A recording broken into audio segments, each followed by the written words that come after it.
খাম্বা আছে কারেন্ট না।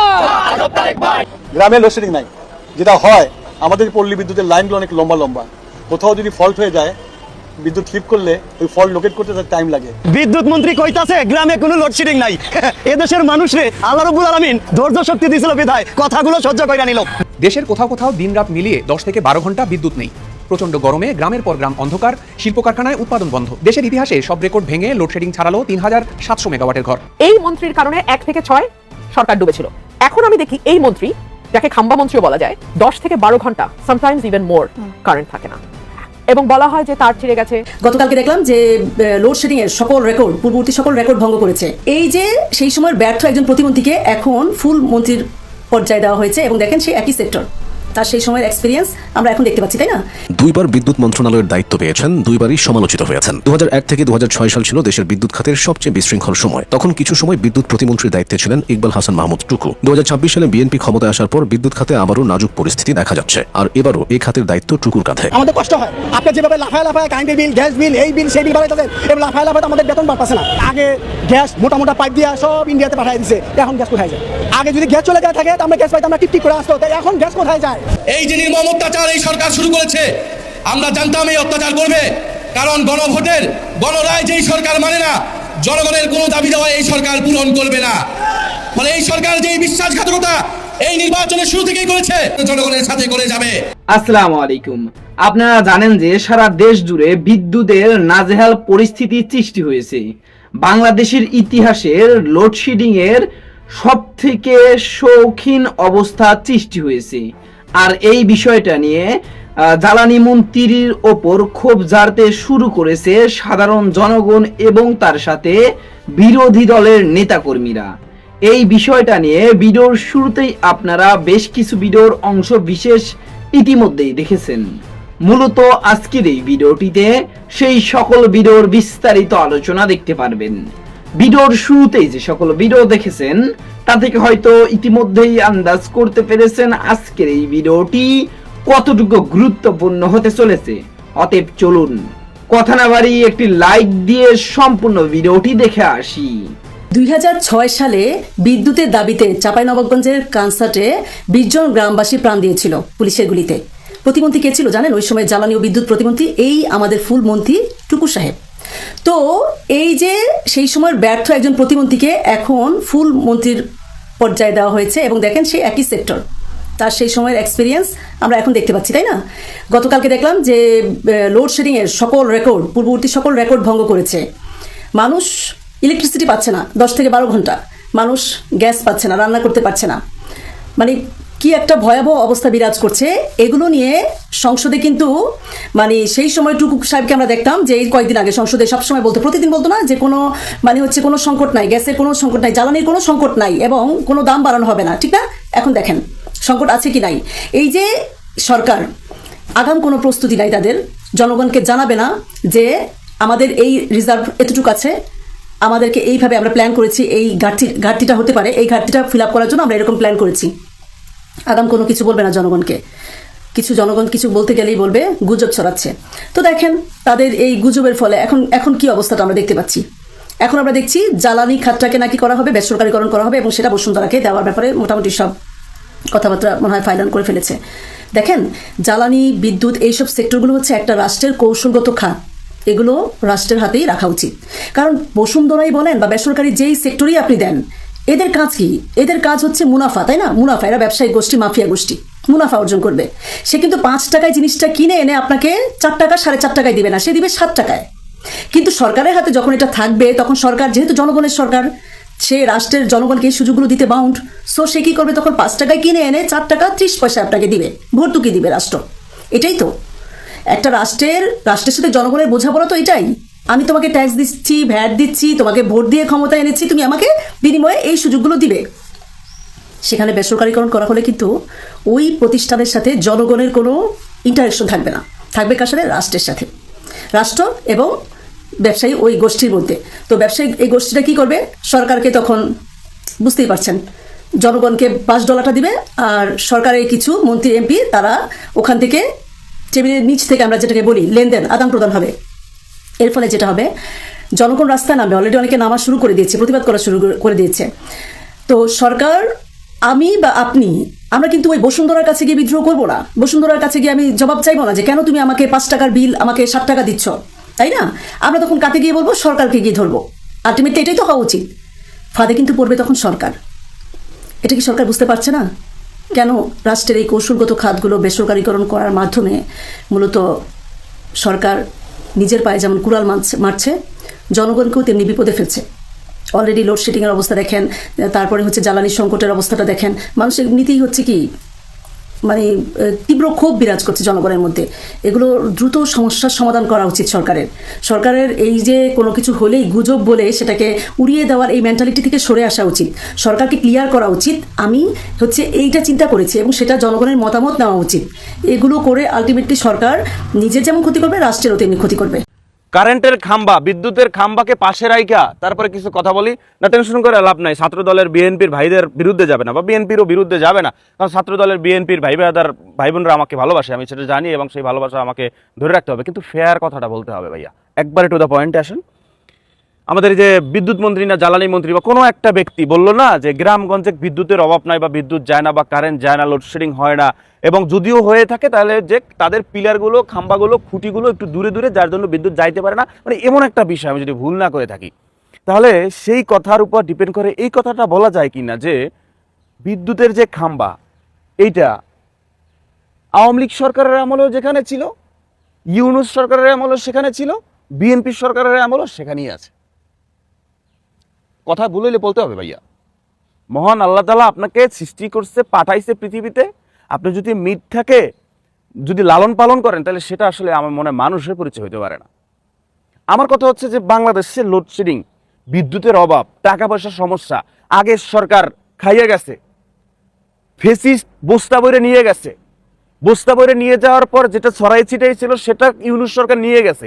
নানান দোষ দেওয়া যায় বা বাস্তবিক ব্যাপারটাও বলা যায়, কিন্তু আইসা যে বোবা খাম্বা, যে কথা বলতে পারে না, যে মনে করেন শ্বাস নিতে পারে না, যে শুধু দাঁড়াই থাকে, তার একটা যদি দোষ দেন যে গ্রামগঞ্জে খাম্বা অনেক দূরে দূরে, খুঁটি অনেক দূরে দূরে, যার জন্য বিদ্যুৎ যাইতে পারে না, বা এই লামসাম বংচুং হাঙ্কি পাঙ্কি বুঝাইয়া মানুষের কি পাইছেন কত না, সোজা সাপটা কি বলা যায় না যে ভাই এইখানে এই সমস্যা, কয়লা কিনতে পারতেছি না, আগের সরকার টাকা নিয়ে গেছে, বা আমাদের দেশ অনেক ঋণী, আমরা যে টাকা রাজস্ব ফান্ডে টাকা আসে বা যে টাকা আমাদের আসে বা রিজার্ভ আছে, এই দিয়ে আমরা ভাই কুলাইতে পারতেছি না।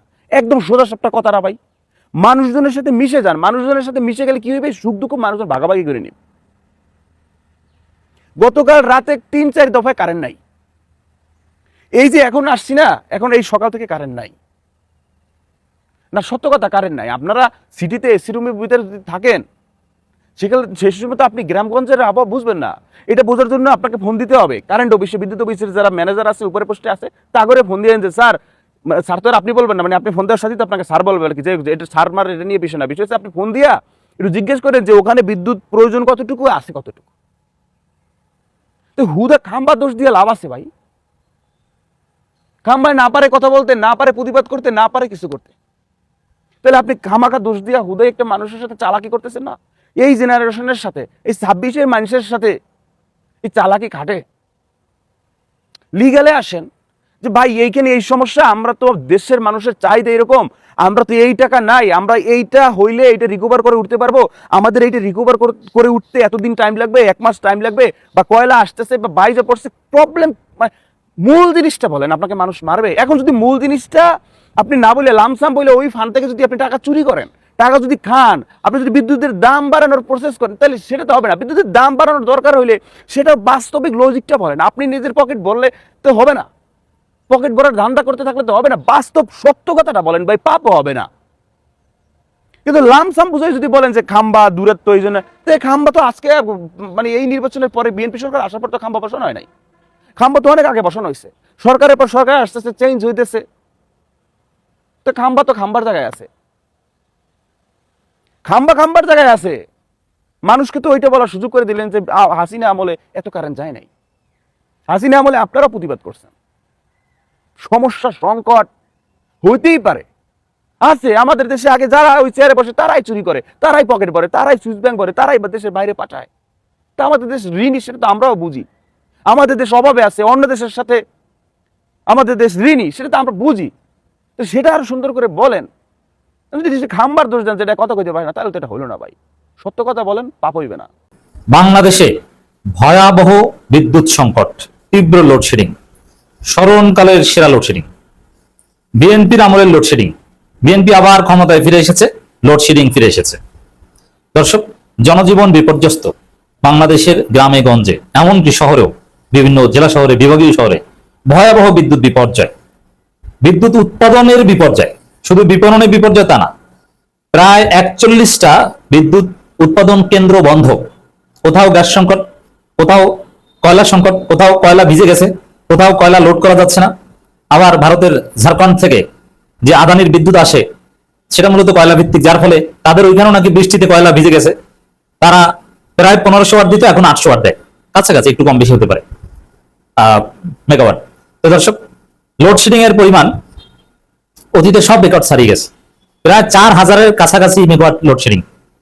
তো দর্শক, যেখানে আওয়ামী লীগ আমলে এইভাবে লোডশেডিং হতো না, তবে একদিন 27 জুন সম্ভবত 2022 একদিন রেকর্ড সংখ্যক লোডশেডিং হয়েছিল, তাও লেস দেন 3500, আর এখন প্রায় 4000-এর মতো।